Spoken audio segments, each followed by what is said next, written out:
Welcome to English Guidance Class. I'm Lena. I'm so glad to have you here. Whether you're just starting out or looking to improve your English listening and speaking skills, you've come to the right place. Don't forget to like, subscribe, and turn on the notification bell so you'll never miss a new lesson. Hey, lovely people, welcome. Today, I'm sharing something a bit more personal with you. I want to tell you about what I call my feel-good life routine. Now, don't worry. This isn't about buying fancy things or having the perfect planner. This routine is all about doing small, real-life things that bring me peace and joy every single day. They're simple, free, and anyone can try them. Are you ready? Let's get into it. All right, so here's how I start my mornings now. The first thing I do when I wake up is something kind of unexpected. Instead of grabbing my phone or heading straight to my laptop, I step outside. Just for 1 minute. Yes, just one single minute. I walk onto my balcony or step into the yard, take a deep breath, and just notice the world around me. I feel the cool air or warm sun, hear the birds, look up at the sky, and let my mind slow down. I call it my fresh minute. You might be thinking, can a minute really change anything? But it does. That 1 minute clears my head and helps me feel grounded before the busy day begins. You don't need an hour of meditation or a fancy sunrise yoga session. Just one mindful minute with nature can shift your mood and bring you into the present. After my fresh minute, I move on to breakfast.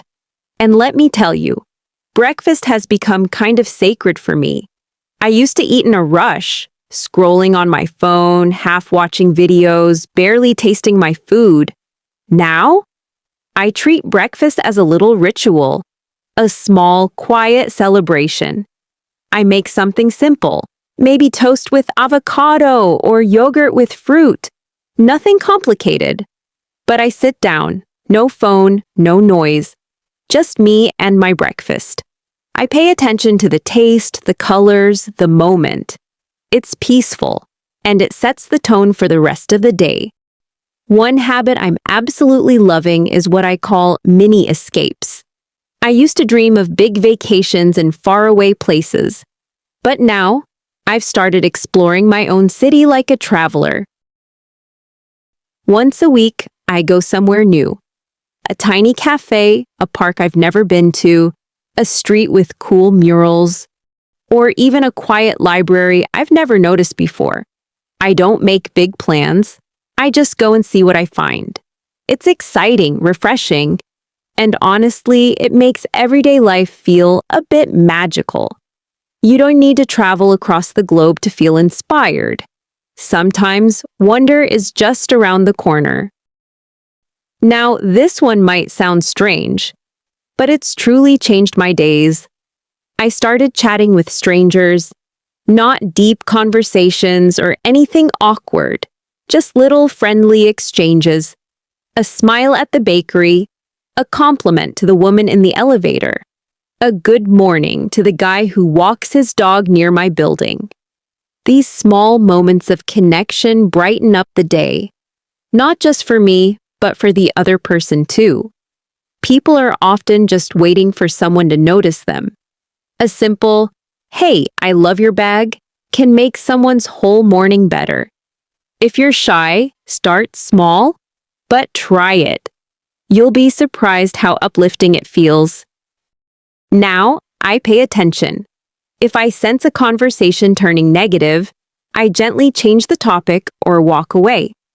I don't follow accounts online that make me feel jealous or annoyed. I take breaks from social media when I need them. This isn't about ignoring problems. It's about choosing where I give my focus. And I choose peace whenever I can. One huge shift for me was understanding how damaging comparison can be, especially because of social media. You open an app and suddenly you're seeing everyone's highlight reel. Perfect relationships, amazing jobs, stunning selfies. And then you start thinking, why don't I have that? What's wrong with me? Let me tell you, There is nothing wrong with you. Social media shows you the best 5 seconds of someone's day, not their real life, not their worries, failures, or hard days, just the shiny part. I made a rule for myself: no comparing. If I catch myself doing it, I pause and say, "That's not your journey, Lena. Focus on yours." Instead of scrolling endlessly, I spend that time checking in with myself. What did I do this week that made me proud? What do I want to work on? How am I growing? It helps me stay focused on my own path, and it feels so much better. All right, let's move into the evening. My nights used to be noisy: TV, notifications, endless scrolling. I'd go to bed feeling restless and mentally overloaded. Now, I end my day with calm and reflection. Sometimes I write a few lines in my journal. I might list 3 things I'm thankful for or jot down what went well that day. If I don't feel like writing, I'll just sit in silence with soft music and breathe for a few minutes. Other times, I doodle in my sketchbook or sip tea while watching the stars. These moments help me slow down, and I fall asleep feeling at peace, not stressed. Since I started this new rhythm, my sleep has improved, my mornings feel smoother, and I just feel more balanced. I'll be honest, I'm not perfect. Some days I skip these habits. I eat junk food. I forget to stretch. That's okay. The goal isn't to be flawless, it's to build a life that feels good. And this new routine, it really does. So I hope my story gives you a little spark to think about your own routines. What small change could you make today that would help you feel more alive, more calm, more you? Maybe it's taking that 1-minute break outside, or making breakfast without distractions. Maybe it's smiling at someone on the street or journaling before bed. Start small. You don't need a whole new life, just one new habit that supports your joy. Thank you so much for being here with me today. I hope this episode gave you some ideas and some motivation to take care of your mind, your energy, and your happiness. See you next time, and remember, you don't need to be perfect. You just need to be kind to yourself, stay curious, and keep growing. Stay bright, my beautiful friends.